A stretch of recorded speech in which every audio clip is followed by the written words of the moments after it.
Preparando a mensagem de hoje, Deus tem me incomodado com uma comparação, com uma parábola que Jesus ensinou. E essa parábola, ela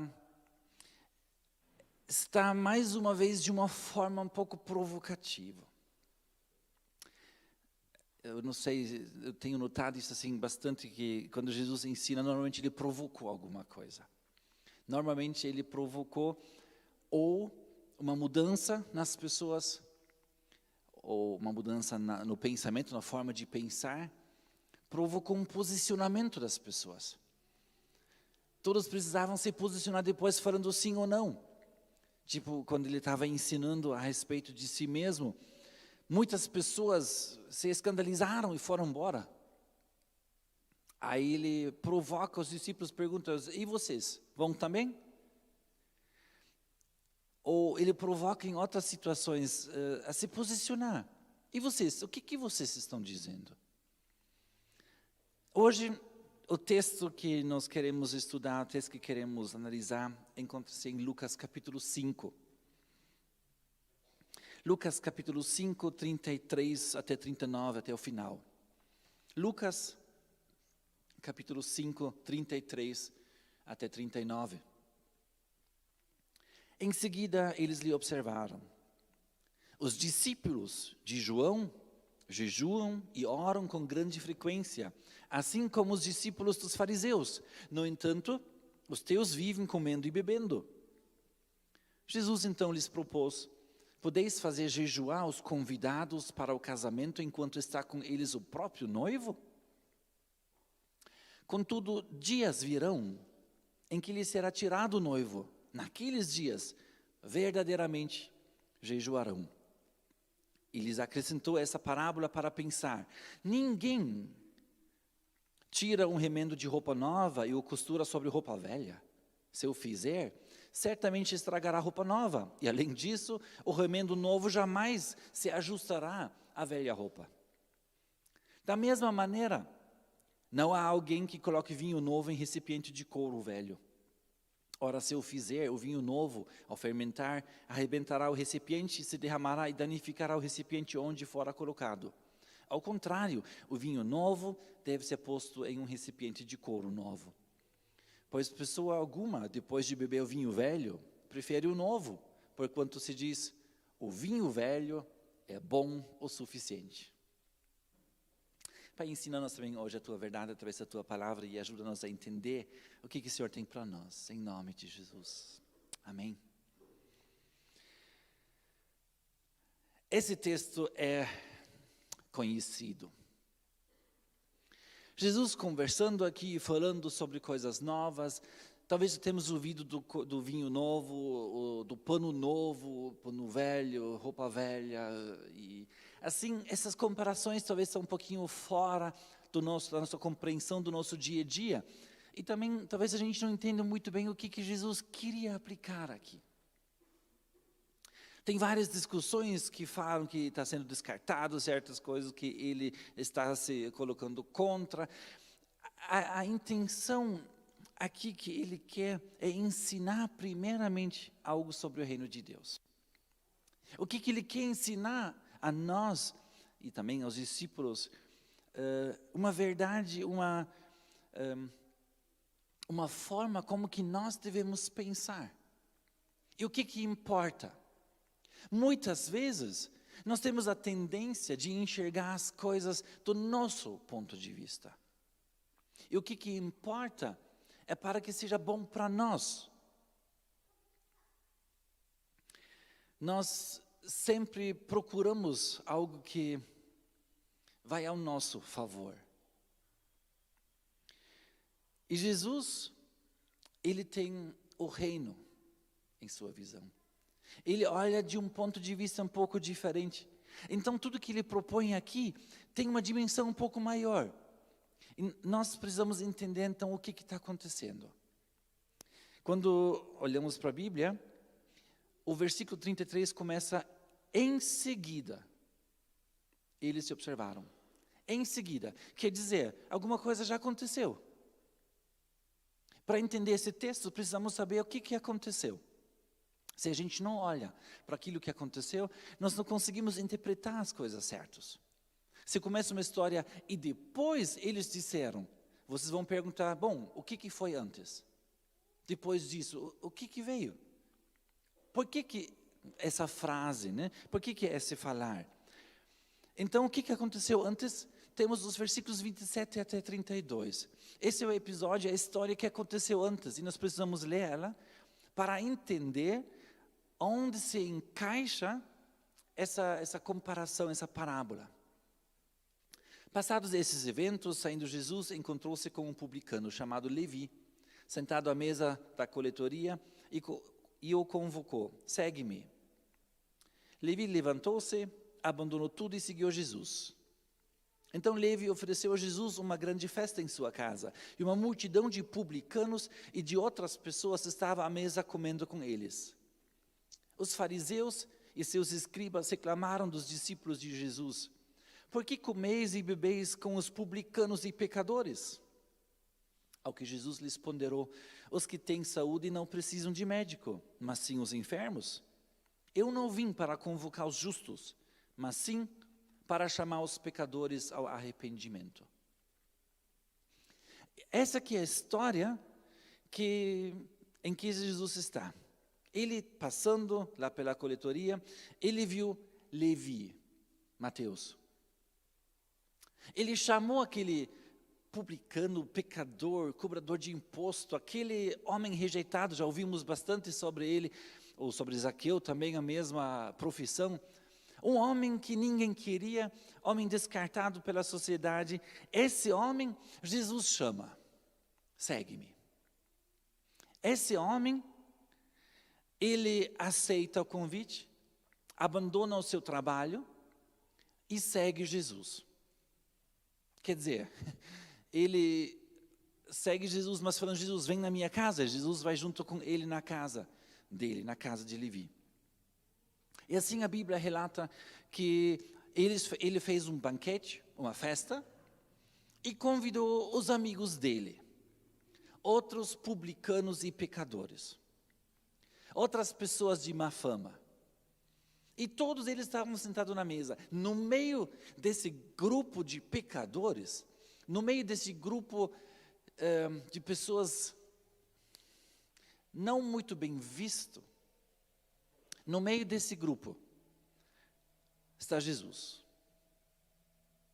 Jesus sentado com eles, e ele não estava de braços cruzados falando: até onde isso vai nos levar?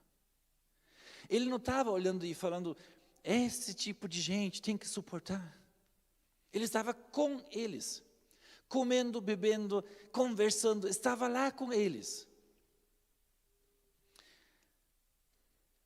Sim, bem próximo também, com eles, eram os fariseus. Próximo, não com eles, literalmente. Os fariseus não se misturam com esse tipo de gente. Os fariseus estavam do lado, observando Jesus, os discípulos e os outros pecadores sentados juntos. Esses sim, de braços cruzados, olhando para as pessoas, falando: tanta gente má junto. Os fariseus, sim, estavam do lado, mas não estavam concordando com essas pessoas. Eles olham para Jesus, olham para os discípulos e criticam Jesus. Chamam ele, versículo 33 que nós lemos, eles chamam Jesus e falam: você sabe que os discípulos de João jejuam bastante e também oram muito? E os discípulos dos fariseus também. Você sabia? Teus não. Teus comem e bebem.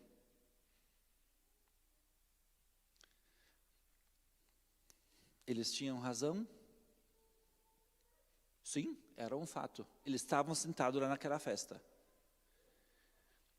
Eles do lado, falando: olha, Vocês deveriam mudar a vida. Vocês não são santos o suficiente, não. Ensinando Jesus, né? Vocês deveriam orar muito mais e jejuar muito mais, Jesus. O Senhor não está correto, nem seus discípulos. Querem aprender, aprendem com nós. Nós jejuamos bastante, nós oramos bastante. Vocês não, vocês estão aqui comendo, bebendo. A questão que os discípulos, que os fariseus levantam aqui, não é a crítica a respeito da oração do jejum. Isso é só desculpa. Isso é só motivo de conversar. Sabe qual que é o grande problema deles? Jesus sentado com os pecadores. Isso não dá. Esse que era o grande problema deles.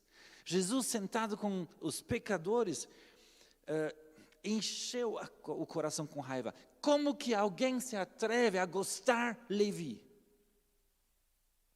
Como que alguém se junta com as pessoas que trabalham para Roma? Como que alguém se ousa colocar sentado ao lado de um grupo de pessoas que não são bem vistos nem aceitos por nós, liderança religiosa dos judeus? Nós precisamos viver como Jesus viveu. Nós precisamos aprender com Jesus, não com os fariseus. Eles foram muitas vezes criticados como hipócritas. E Jesus não, ele viveu uma vida correta. O que Jesus quer nos ensinar aqui? Tenho ouvido pessoas criticando. Tenho ouvido pessoas falando: vocês são uma igreja mesmo? Vocês têm só culto no domingo de manhã? Vocês não têm culto na terça, nem na quinta, nem no sábado, nem mais 3, 4, 5, 6 vezes durante a semana? Aprendem com nós. Nós estamos todo dia na igreja. Como assim? Vocês não têm a oração bem cedo de manhã na igreja? Nós temos. Como assim? Vocês como igreja não praticam o tempo todo certas coisas? Vocês não exigem dos membros um estilo de vida um pouco mais santo? Vocês não colocam os membros certinho como que devem se vestir e andar e falar? Vocês não têm isso? Como assim vocês se cumprimentam com um bom dia? Não tem nada mais espiritual para se cumprimentar, não? Tenho ouvido tudo isso. Muitas críticas, olhando e falando: olha, ainda bem que não faço parte de vocês. Somos um pouco mais. Sério. Sim, nós temos um culto domingo. Sim. Mas durante a semana, eu tenho visto muitas pessoas indo nas casas do Levi.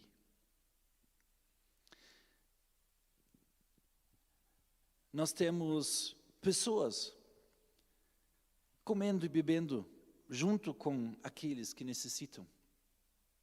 Tendo comunhão com o tempo. E nada melhor do que uma refeição junto, sentado, e com muito tempo conversar e celebrar. Sim, nós temos pessoas aqui que vão nas casas das crianças apadrinhadas da nossa missão e vão entregar uma roupa e um tênis. E sentar junto com a família e celebrar a roupa nova que a criança conseguiu. E vão ministrar uma palavra e vão orar ainda com a criança. Estão lá na casa de alguém que até que enfim sentiu alguma coisa, sentiu um carinho, um amor e fala: Deus me ama, eu senti. Nós temos pessoas que talvez não tenham aquela aparência. Nós temos a nossa missão, um dos nossos missionários, ele tem um piercing no nariz. Todo mundo consegue ver. Talvez algum ou outro se vira e fala: olha, eu não sei. Não, mas bem cedinho ele pega a nossa bandeirante e coloca um monte de caibro, um monte de etanite em cima e vai até lá no fundo do interior e fica lá o dia todo construindo, consertando um telhado de uma família que, no final, com muita gratidão, fala: Deus tem se lembrado de mim.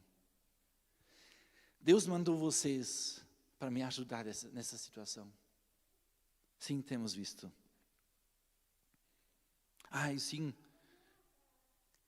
eu sei da minha esposa, do projeto, quando vai numa casa e senta lá conversando com uma mulher que tem uma criança no colo, que tinha decidido de abortar.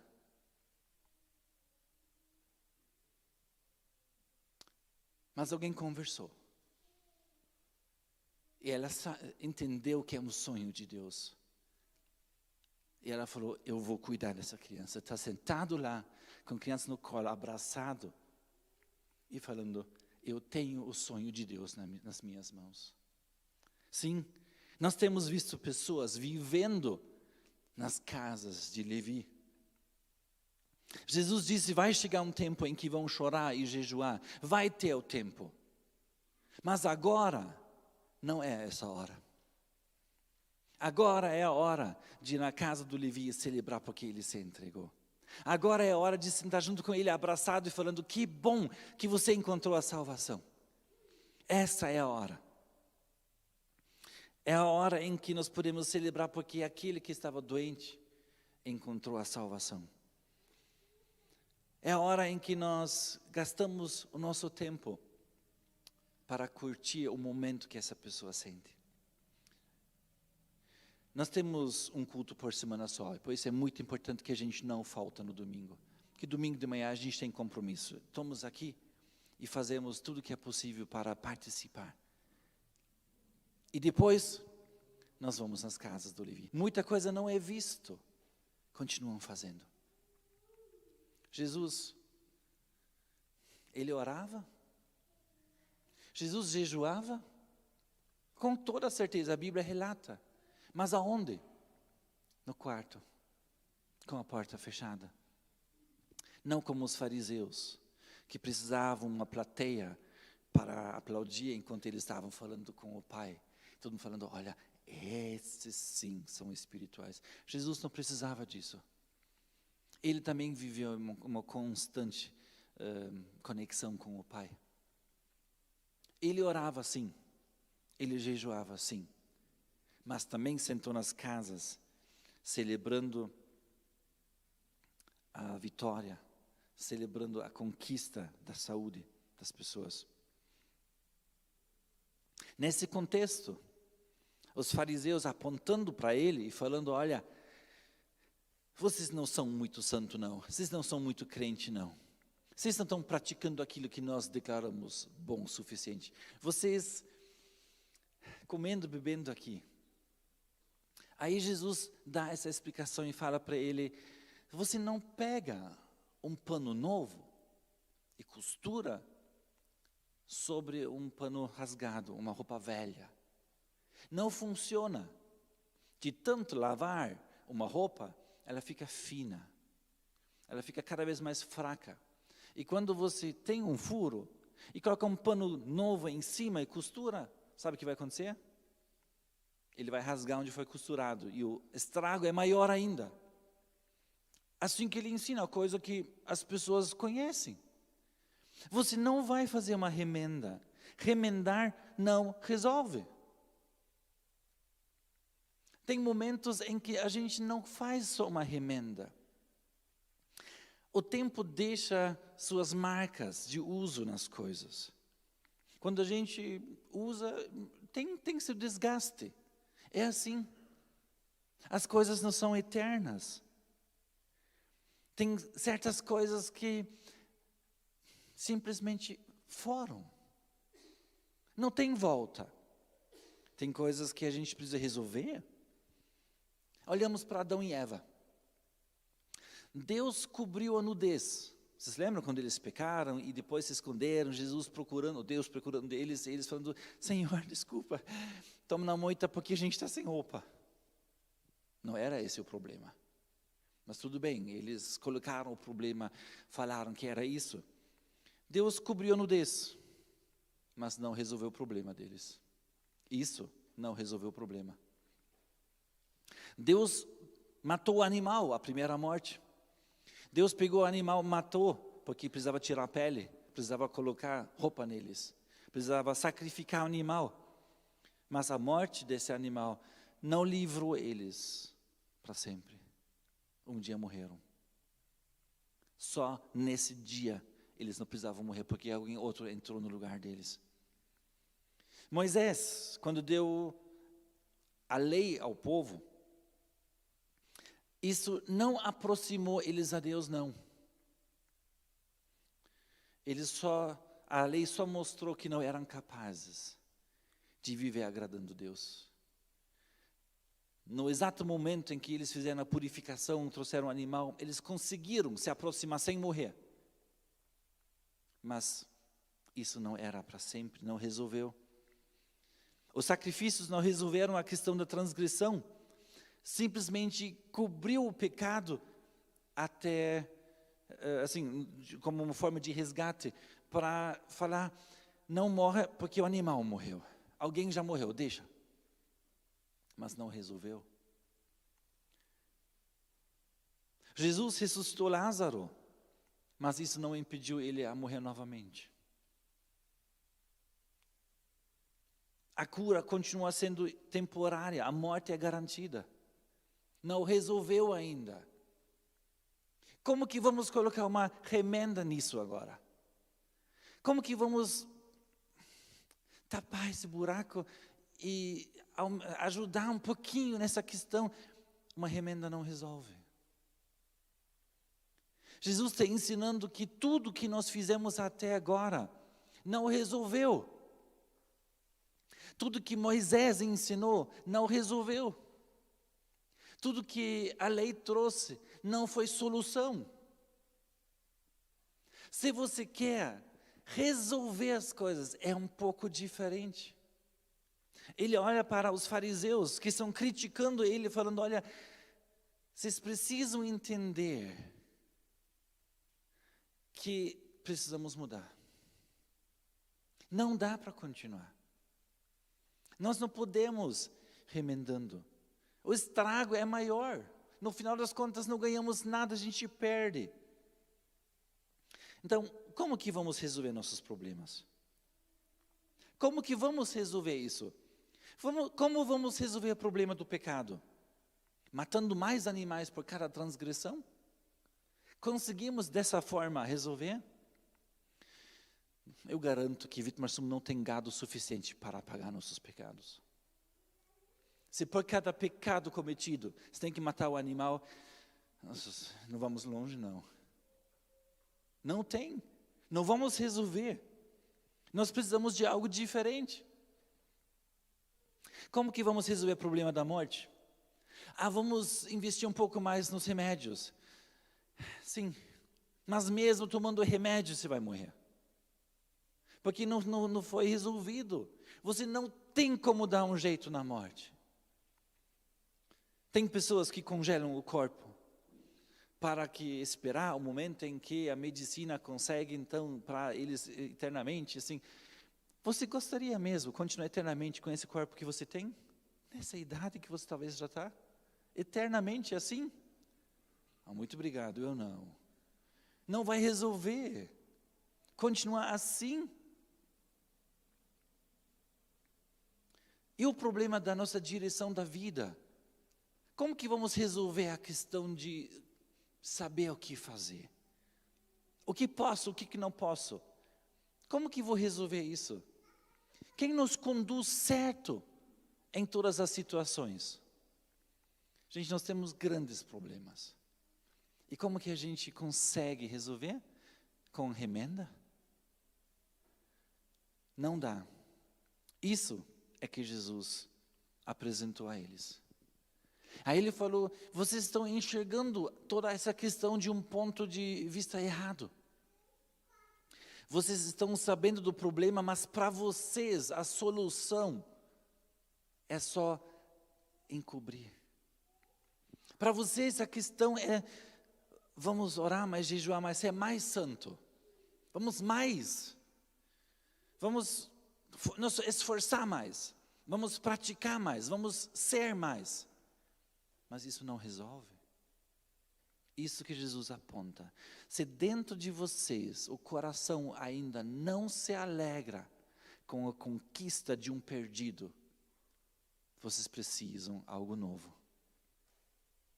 E aí ele apresenta a questão do vinho novo. Nós precisamos algo novo. Nós não podemos tentar dar um jeito no velho. Não podemos, nós precisamos de coisa nova. Quando Jesus ensinava sobre a coisa nova, ele usava uma figura muito conhecida. Agora, não sei se vocês sabem desse vinho novo. Na Alemanha, na época do outono, assim, perto de outubro, setembro, outubro, tem um vinho chamado Federweisser. É o vinho novo. Ele não pode ser nem engarrafado porque ele estoura a garrafa.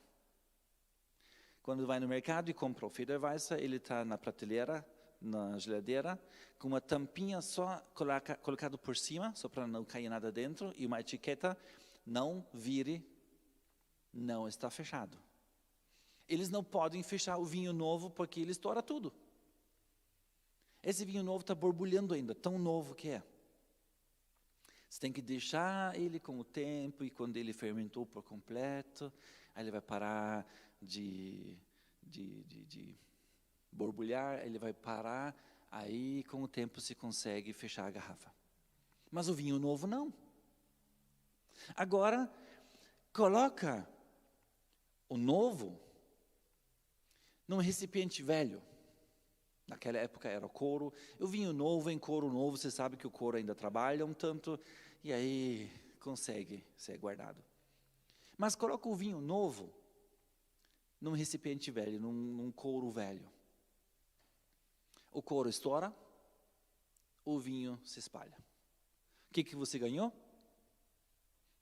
Nada. Perdeu o vinho e perdeu ainda o recipiente. No final você ganha nada. O que você tem que fazer? Tudo novo. E algo novo não é algo ruim. Carro novo é ruim? Só na hora de pagar IPVA, né? Mas, senão não. Carro novo é bom? Todos nós queremos. Roupa nova é ruim? Não, senão a gente não usaria no domingo, né? E mostra que está com roupa nova. Casa nova é ruim? Não, a gente tem a alegria de morar numa casa nova. Uma máquina nova para o trabalho é ruim?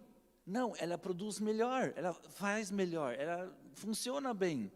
Coisas novas nem sempre são ruins. Nós gostamos de coisas novas. E mais uma coisa que vocês talvez não sabiam ainda, tudo que nós temos um dia foi novo. Tudo que existe um dia foi novo. Nunca as coisas nascem velhos. Como se faz vinho velho? Não se faz vinho novo e deixa ele envelhecer. Você não faz coisas velhas. Se nós olhamos para coisas velhas e gostamos disso, legal, podemos gostar, mas era novo um dia. Deus faz as coisas novas também. Não tem como fazer coisas velhas. Mas com o tempo, também vem desgaste. Quando a gente tem coisas novas, usa coisas novas, também um dia tem seu desgaste e ficam mais velhos. Aí vamos remendar, vamos colocar uma remenda, vamos consertar e deixar mais ou menos. Vale a pena colocar um motor novo numa carcaça enferrujada? Vale a pena colocar um pedacinho novo num conjunto velho? Continua sendo velho. Não resolve. Às vezes pior, não pode ser usado mais porque não se aplica mais. Alguém tem fita cassete ainda? Nem se compra mais fita cassete no mercado, né? Ou aquelas filmes VHS. Ainda alguém tem? Talvez guardado, mas no mercado não tem mais. Não tem mais, as coisas novas chegaram. Vamos olhar de novo para Jesus, o que ele está dizendo? Ele está dizendo que o sistema velho não precisa de uma remenda. Nós precisamos de um sistema novo. Eu não posso dar um jeito na minha velha vida, tentando dar uma remenda e uma boa aparência e mexendo um pouquinho para ajustar a minha velha. Não posso. essa remenda não vai funcionar. Não vai resolver as questões da minha vida se eu dou um jeito. Os fariseus acharam que sim. Acharam que Jesus estava tentando dar um jeito nesse sistema que estava funcionando, queria colocar alguma coisa, mudar algo. Eles não estavam contentes, mas Jesus não estava lá para remendar as coisas. Ele estava ensinando que tem coisa nova. Deus está nos oferecendo algo totalmente novo. Ele encerrou a história do passado, falando, gente, até aqui, legal. A partir de agora, não mais. Por isso, lamento que hoje em dia tem tantas igrejas voltando para o judaísmo. Não entendemos o que Jesus está ensinando. Não devemos voltar, não podemos voltar. É uma coisa nova. Não é isso que nos salva. Voltar a seguir as tradições e fazer tudo conforme eles eram ensinados antes de Cristo. Nós vivemos o sistema novo que Cristo ensinou, o que Ele viveu. Olha em 2 Coríntios 5, 17. Segunda carta do apóstolo Paulo aos Coríntios, em capítulo 5, 17.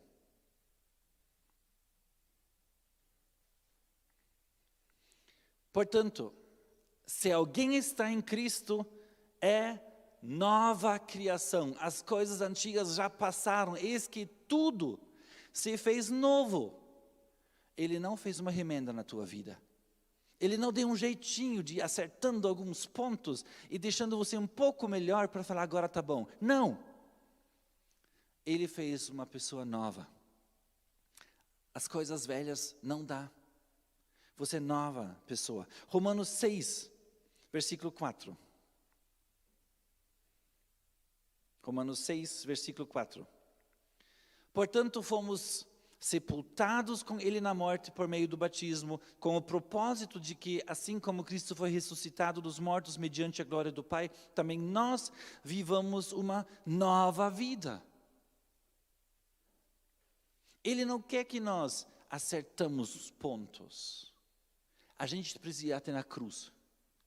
Você coloca lá e fala, Deus, eu não dou um jeito na minha vida, não.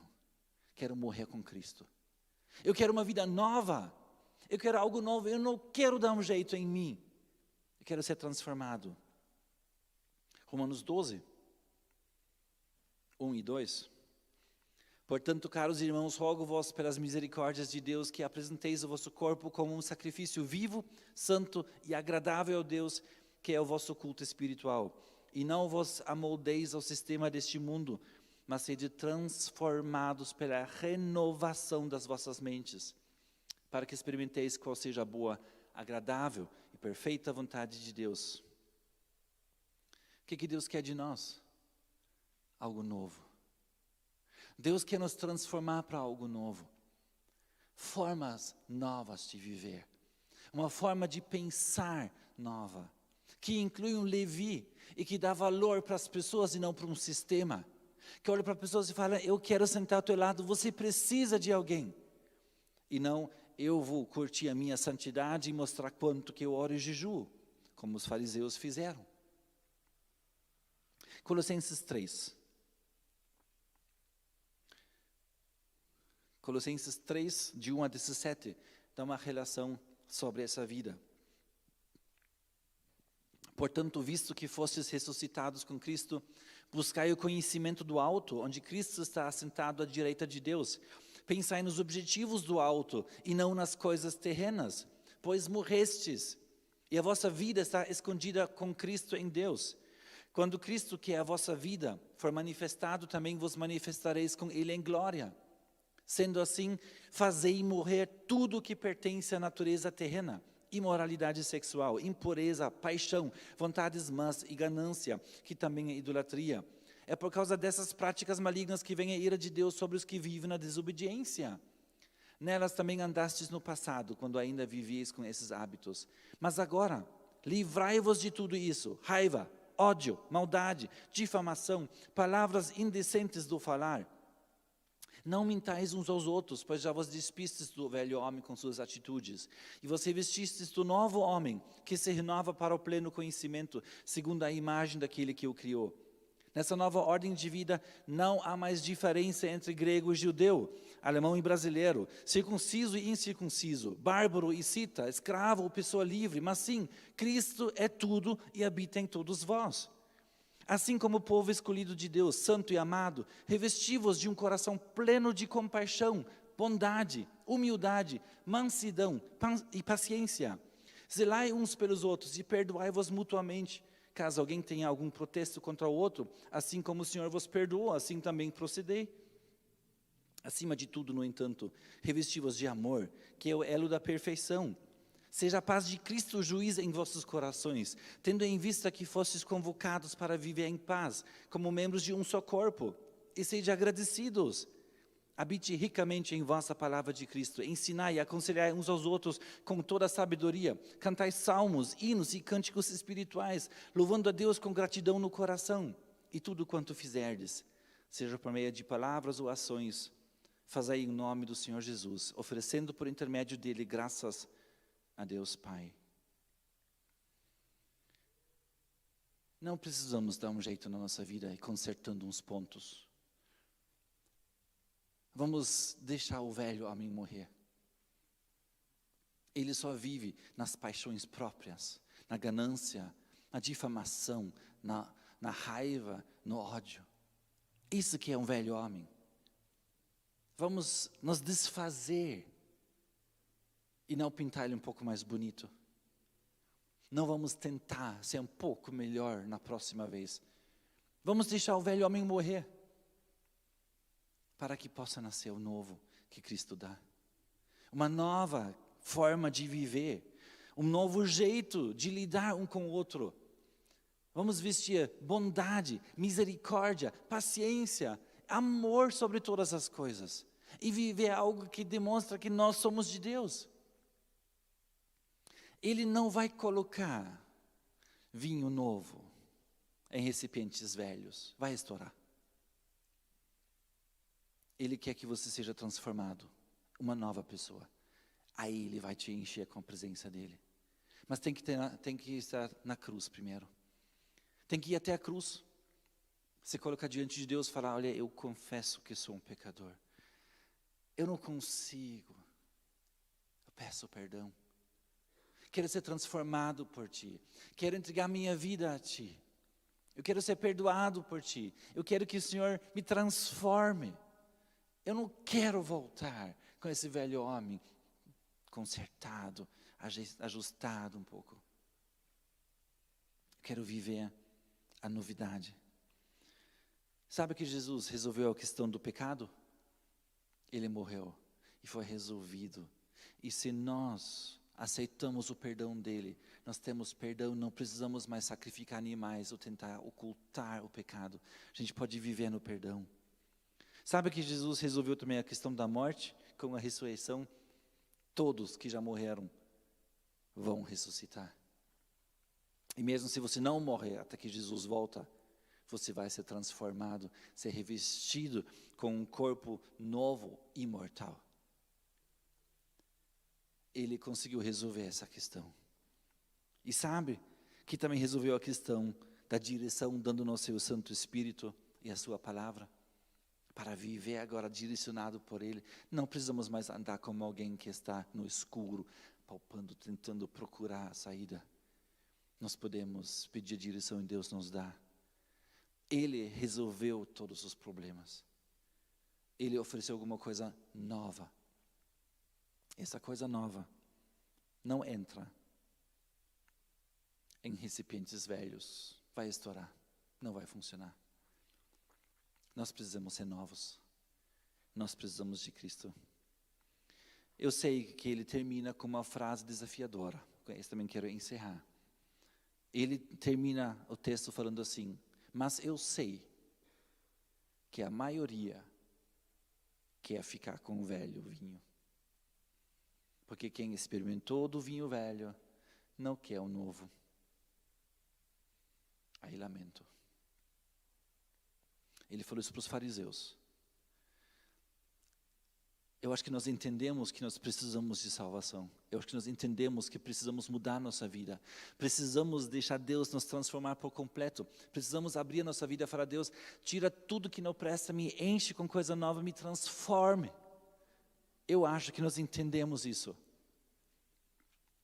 Mas a maioria quer ficar com o vinho velho, porque conhece. Não quer mudar. Não quer uma novidade de vida. Eu não vou me dar o luxo de sentar junto com o Levi. Nunca fiz isso. Até agora eu consegui manter a minha conduta legal. Até agora eu não me misturei com esse tipo de gente. E agora eu vou ter que, sim. Vamos experimentar uma coisa nova? Eu nunca fiz esses encontros nas casas. Pois é, talvez está na hora de fazer a coisa nova.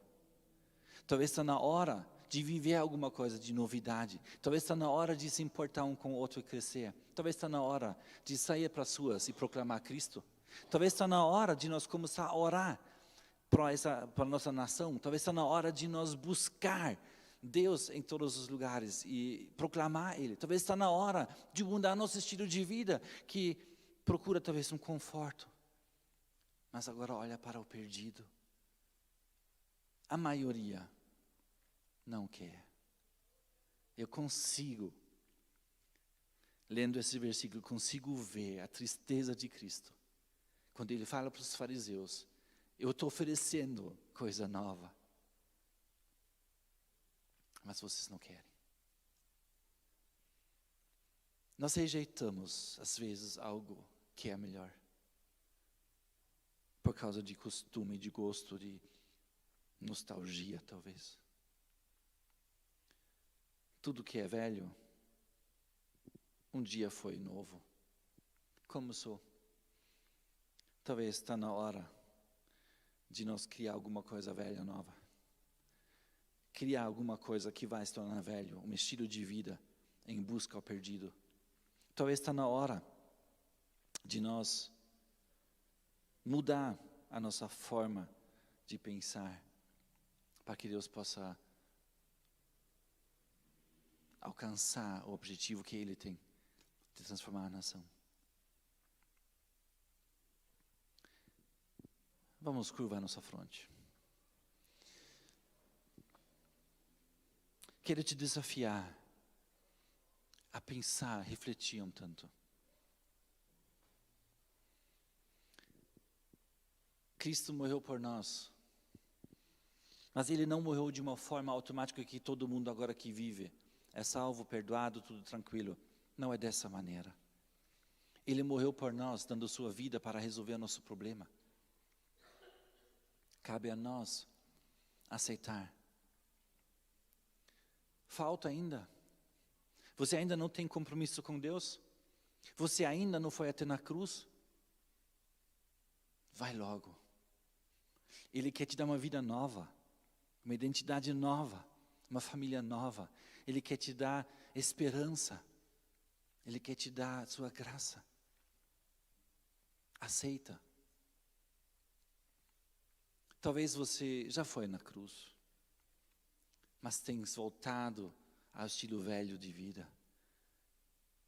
Já que sabe como que funcionam as coisas velhas, talvez tenhas voltado a praticar tudo aquilo que faz parte do velho homem que deveria estar morto.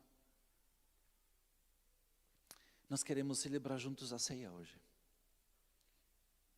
A ceia não é um momento em que nós celebramos nossa vitória e falamos: eu consegui o mês sem pecado. Não, não é isso. Nós não celebramos nós celebramos Cristo. Não foi Ele que morreu por nós? Você aceitou o perdão dEle? Foi perdoado lá na cruz? Então você pode comer deste pão, que é um símbolo do corpo quebrado em seu favor. Você tem aliança com Cristo? Você entrou nessa aliança? Você aceitou o perdão e falou: Deus, eu vivo contigo. Então você pode tomar esse cálice. É o cálice da nova aliança que nós celebramos com Cristo. Se você não foi na cruz ainda, vai hoje ainda. Se você foi, mas preciso de uma renovação. Quebranta-se diante do Senhor. Queremos celebrar aquilo que Deus fez por nós. A Bíblia fala que cada um deve examinar a si mesmo. Não sou eu aqui na frente que vou olhar para você e falar o que você tem que fazer. Não sou eu, não. Eu já errei quantas vezes julgando pessoas como que não deveria. Não é minha definição sobre tua vida. Mas vai você. Vai até a cruz. Olha para aquele que tanto te amou.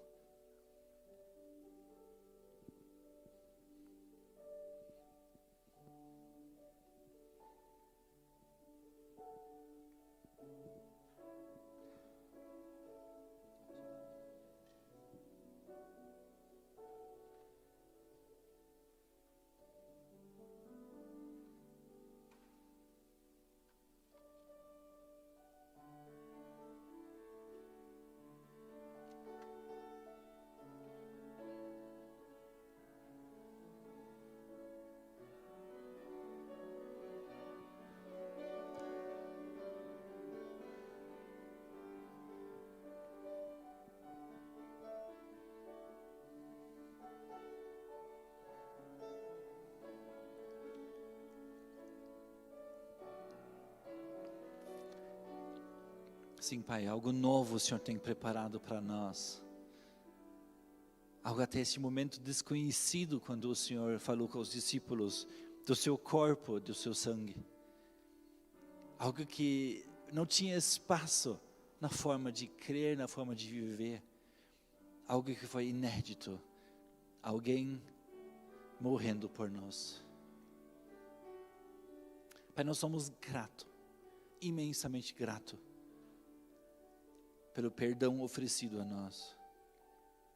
Te louvamos, Jesus, porque tens olhado para nós enquanto nós ainda estávamos em pecado, tens nos amado e tens decidido abrir mão de si, abrir mão de ser Deus, se tornou homem como nós, para nos resgatar, sendo Deus. Algo inacreditável, algo que nossa mente não compreende, mas nos curvamos diante de tanto amor. Obrigado pelo perdão conquistado lá na cruz, e nós mais uma vez queremos nos ajoelhar diante de Ti, Pai, confessar que somos pecadores, não merecemos, mas Seu grande amor por nós derramado lá na cruz conquistou. Sim, Pai, perdoa e purifica-nos onde nós falhamos, e ajuda-nos a viver essa santidade, essa vida nova que o Senhor tem. Sim, Pai, o sangue de Jesus derramado lá na cruz deu uma nova aliança, uma aliança selada com sangue, uma aliança que dura por toda a eternidade, uma aliança que inclui vida nova, que inclui vida eterna, transformação e vida justificada na Tua presença. Pai, que presente, nós fomos tão abençoados, Te louvamos por isso. Queremos viver essa novidade de vida. Não queremos ser conhecidos como pessoas que ainda vivem o velho homem. Queremos viver essa novidade que nem os fariseus conheciam. Esse amor um pelo outro, esse cuidado, esse andar junto, essa bondade, misericórdia, esse perdão, essa graça. Pai, abençoe-nos como igreja. Ajuda-nos a crescer, ajuda-nos a avançar, ter maturidade para viver plenamente a Sua vontade, Sua ideia sobre esse reino. Pai, abençoe-nos. Queremos consagrar este pão, consagrar o cálice. Pai, nós queremos comer o pão e tomar do cálice em memória da Sua morte, em memória da morte de Jesus na cruz e do preço que foi pago para nos unir a Ti, Pai. Obrigado por isso. Sim, abençoe-nos. Abençoa-nos como igreja, abençoa-nos individualmente. Que cada um de nós possa ter encontrado na cruz o perdão, a salvação e o sentido da vida. Derrama Tua graça sobre nós.